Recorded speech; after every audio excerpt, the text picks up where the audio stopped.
കേനോപനിഷത്തിലെ രണ്ടാമത്തെ മന്ത്രം ശ്രോത്രസ്യ ശ്രോത്രം മനസ്സോ മനോയത് വാചോഹ വാചം സ ഉ പ്രാണസ്യ പ്രാണഃ ചക്ഷുഷശ്ചക്ഷുരതി മുച്യധീരാഃ പ്രേത്യാസ്മാലോകാദമൃതാ ഭവന്തി. അതായത് ശ്രോത്രേന്ദ്രിയം കേൾക്കുന്നതും മനസ്സ് ചിന്തിക്കുന്നതും വാഗീന്ദ്രിയം സംസാരിക്കുന്നതും പ്രാണൻ ചലിക്കുന്നതും കണ്ണ് കാണുന്നതും ആരുടെ ശക്തി കൊണ്ടാണോ അതാണ് ആത്മാവ്.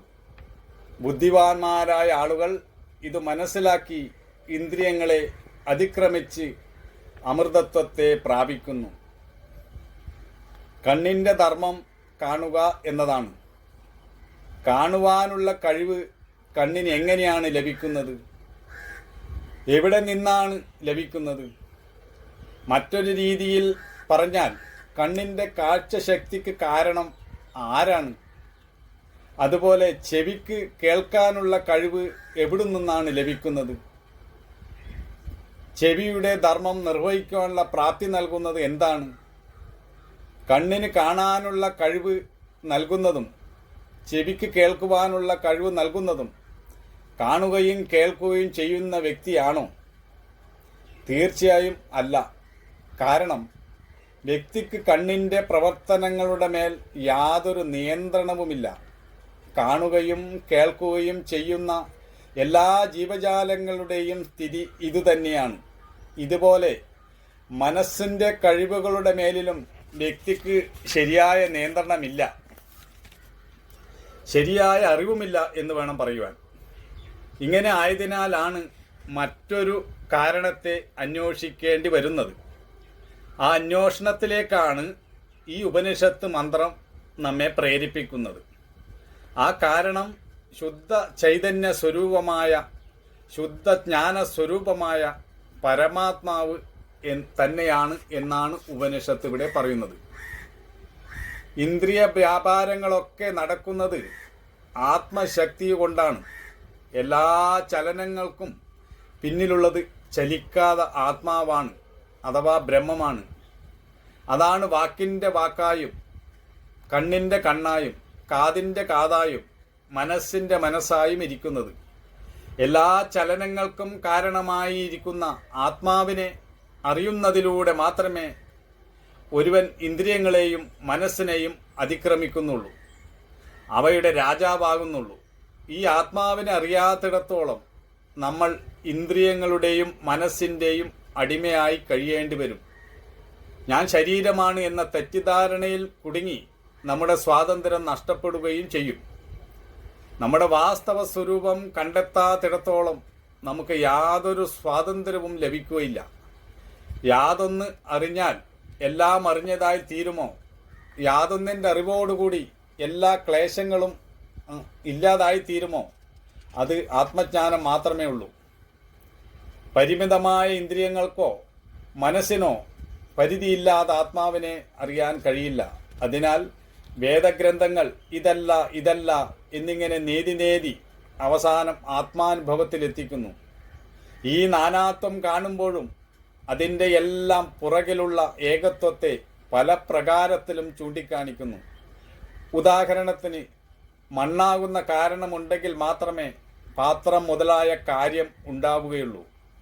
നമ്മൾ കാണുന്ന നാമരൂപങ്ങളെല്ലാം മണ്ണിൽ നിന്നുണ്ടായി മണ്ണിൽ നിലന്ന് മണ്ണിലേക്ക് ലയിക്കുന്നതാണ്. അതുപോലെ ബ്രഹ്മമാകുന്ന കാരണത്തിൽ നിന്നാണ് പഞ്ചഭൂതങ്ങളായ ആകാശവും ഭൂമിയും ജലവും വായുവും അഗ്നിയും ഒക്കെ ഉണ്ടായിട്ടുള്ളതും നിലനിൽക്കുന്നതും വിലയിക്കുന്നതും. യാതൊന്ന് ഹേതുവായിട്ടാണോ ഈ ജീവജാലങ്ങളെല്ലാം ഉണ്ടാവുകയും നിലനിൽക്കുകയും വിലയിക്കുകയും ചെയ്യുന്നത്, അതാണ് ബ്രഹ്മം. അത് അനാദിയാണ്, അനന്തമാണ്, ശുദ്ധജ്ഞാനമാണ്. ബ്രഹ്മം മാത്രമേ സത്യമായുള്ളൂ. ബ്രഹ്മത്തിൽ നിന്നും അന്യമായിട്ട് ഇവിടെ യാതൊന്നുമില്ല. ബ്രഹ്മത്തിൽ നിന്നും അന്യമായ ഒരു ദൃഷ്ടാവോ ശ്രോതാവോ ഇല്ല. എന്നാൽ അജ്ഞാനമായിരിക്കുന്ന ദ്വൈതാനുഭവം ഉള്ളിടത്തോളം ഞാൻ നീ എന്ന വേർതിരിവുണ്ടാകും.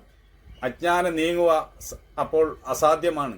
അതുകൊണ്ട് ഈ ജ്ഞാനത്തിലേക്ക് എത്തിച്ചേരുക എന്നതാണ് പരമമായ ലക്ഷ്യം. ആ ജ്ഞാനത്തിലേക്ക് എത്താൻ നമ്മുടെ ഇന്ദ്രിയങ്ങൾക്കൊന്നും തന്നെ സാധ്യമല്ല, മനസ്സിനും സാധ്യമല്ല. നമ്മൾ നമ്മുടെ ആത്മസ്വരൂപത്തിലേക്ക് സൂക്ഷ്മമായി ധ്യാനിച്ചു ചെന്ന് മനോബുദ്ധികളെ അതിക്രമിക്കുമ്പോൾ മാത്രമേ നമുക്ക് ആ പരമസത്യം ബോധിക്കാൻ കഴിയുകയുള്ളൂ. പരമമായ സത്യത്തെ അനുവതലത്തിൽ അറിഞ്ഞാൽ മാത്രമേ അത് ബോധിച്ചു എന്ന് പറയുവാൻ സാധിക്കുകയുള്ളൂ. സ്ഥൂലമായ എല്ലാ അറിവുകളും വിഷയസംബന്ധികളായ അറിവുകളാണ്, ഇന്ദ്രിയ ലോകത്തുള്ള അറിവുകളാണ്. അതുകൊണ്ട് നമുക്ക് ദുഃഖനിവൃത്തി ഉണ്ടാകുന്നില്ല. ആത്മാനുഭവം എന്നത് ഇന്ദ്രിയാതീത ജ്ഞാനമാണ്. മനസ്സിൻ്റെ മനസ്സെന്നും കണ്ണിൻ്റെ കണ്ണെന്നും ചെവിയുടെ ചെവിയെന്നും ഒക്കെ പറഞ്ഞിരിക്കുന്നത് ഇവയ്ക്കൊന്നും സ്വയം പ്രവർത്തിക്കാൻ കഴിയില്ല എന്ന് കാണിക്കുവാനാണ്. ഇതിനെയൊക്കെ പ്രവർത്തിപ്പിക്കുന്ന ഒരു ശക്തി നമ്മളുണ്ട്. അതിലേക്ക് പോയാൽ മാത്രമേ സത്യം വെളിപ്പെടുകയുള്ളൂ. ആത്മലോകത്തിലേക്ക് ഒരുവനെ നയിക്കുക എന്നതാണ് ഉപനിഷത്തിൻ്റെ ലക്ഷ്യം. ബാഹ്യലോകത്തുള്ള പല കാര്യങ്ങളെക്കുറിച്ചും നമുക്കറിവുണ്ട്. എന്നാൽ ആന്തരിക ലോകത്തെക്കുറിച്ച് നമുക്കൊന്നും തന്നെ അറിയില്ല. സത്യം ഉള്ളിൽ തന്നെയാണ് ഉള്ളത്, പക്ഷേ നാം അതിന് വെളിയിൽ തിരയുന്നു. നമ്മൾ ലോകം മുഴുവൻ സത്യത്തിന് വേണ്ടി അലഞ്ഞാലും അവസാനം നമ്മുടെ ഉള്ളിലേക്കു തന്നെ തിരിയേണ്ടി വരും. ഒരുവനെ അവനവനിലേക്കു തന്നെ നോക്കാൻ പ്രേരിപ്പിക്കുക എന്നതാണ് ഉപനിഷത്തിൻ്റെ ലക്ഷ്യം. അതാണ് ഈ ഉപനിഷത്ത് നമ്മുടെ മുന്നിൽ ചൂണ്ടിക്കാണിക്കുന്നത്. അവനവനിലേക്ക് തിരിയുക, താനാണെന്നറിയുക, സ്വയം അറിയുക എന്നതാണ് ഉപനിഷത്തിൻ്റെ ആഹ്വാനം മുഴുവനും. നീ നിന്നെ അറിയൂ, അപ്പോൾ നിനക്ക് നിന്നെയും അറിയാം, മറ്റുള്ളവരെയും അറിയാം. ഇതാണ് ഉപനിഷത്ത് നമ്മോട് പറയുന്നത്.